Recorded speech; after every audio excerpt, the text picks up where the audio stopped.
മാവാം ദൈവമേ വരണേ.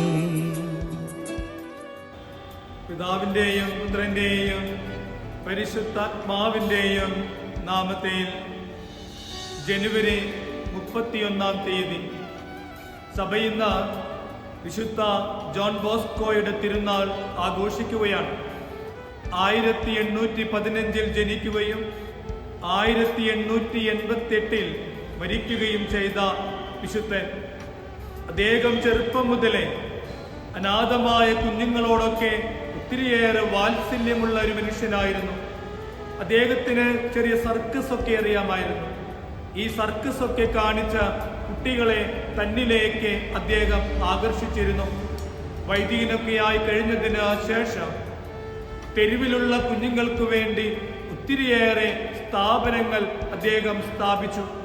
അങ്ങനെ കുഞ്ഞുങ്ങളെ ഈശോയിലേക്ക് അടുപ്പിക്കുവാൻ, കുഞ്ഞുങ്ങളിൽ ഈശോയെ കണ്ട് മരണമടഞ്ഞ ഒരു വിശുദ്ധന്റെ തിരുനാൾ സഭ ഇന്ന് ആഘോഷിക്കുകയാണ്. യുവാക്കളുടെയൊക്കെ വലിയ ഒരു ഹരമാണ് ജോൺ ബോസ്കോ. ഇന്നേ ദിവസം സുവിശേഷ മധ്യേ നമ്മൾ ധ്യാനിക്കുന്നത് മാർക്കോസിന്റെ സുവിശേഷം 4-ാം അധ്യായം 35 മുതൽ 41 വരെയുള്ള വാക്യങ്ങളാണ്.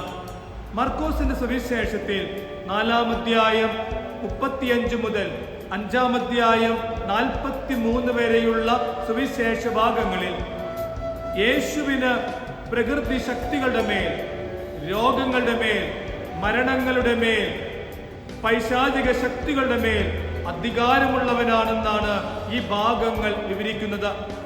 കാരണം ആദ്യകാലങ്ങളിലൊക്കെ മനുഷ്യർ ഒത്തിരിയേറെ ഭയപ്പെട്ടിരുന്നത് പ്രകൃതി ശക്തികളെയാണ്. അതുകൊണ്ട് തന്നെ അവർ പ്രകൃതിയെ ദൈവമായിട്ടൊക്കെ ആരാധിച്ചുകൊണ്ടിരുന്നു. ഇവിടെ മാർക്കോസ് സുവിശേഷകൻ പറഞ്ഞു വെക്കുന്നു, പ്രകൃതിയുടെ മേൽ ശക്തിയുള്ള, രോഗങ്ങളുടെ മേൽ ശക്തിയുള്ള, പൈശാചിക ശക്തികളുടെ മേൽ ശക്തിയുള്ള, മരണത്തിന്റെ മേൽ വിജയം വരിക്കുന്ന ഒരു മനുഷ്യനിതാ യേശു ക്രിസ്തു, ഇവനാണ് ദൈവമെന്ന് നമ്മളെ ഓർമ്മപ്പെടുത്തുകയാണ്.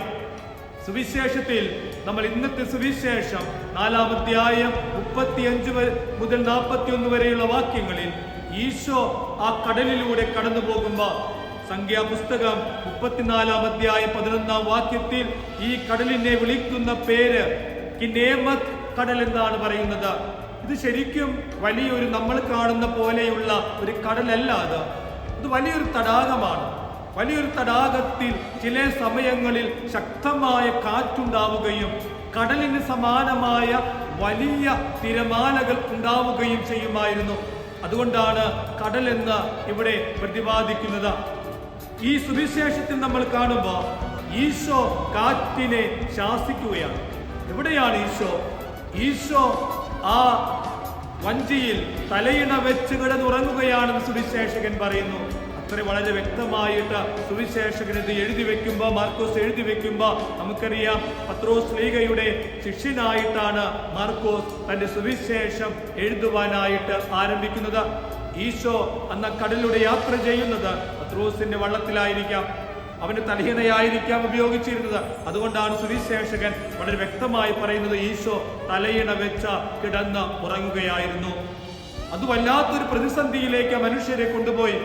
അവർ വിചാരിച്ചു ഈ വള്ളം മുഴുവൻ മുങ്ങാൻ പോകുന്നുവെന്ന്. അവർ യേശുവിനെ വിളിച്ചിങ്ങനെ കരയുമ്പോൾ യേശു ഉണർന്നു. യേശു ഉണർന്നുകൊണ്ട് കാറ്റിനെ ശാസിക്കുന്നു. നിങ്ങൾ എന്തിനാണ് ഇങ്ങനെ ഭയപ്പെടുന്നത് എന്നാണ് യേശു ചോദിക്കുന്നത്. നിങ്ങൾക്ക് വിശ്വാസമില്ലേ? നിങ്ങൾക്ക് വിശ്വാസമില്ലേ? നിങ്ങൾ എന്തിനാണ് ഇങ്ങനെ ഭയപ്പെടുന്നത് എന്ന് ഈശോ ചോദിക്കുന്നു. വിശ്വാസത്തിന് വിപരീത പദം എന്ന് പറയുന്ന അവിശ്വാസം എന്നല്ല.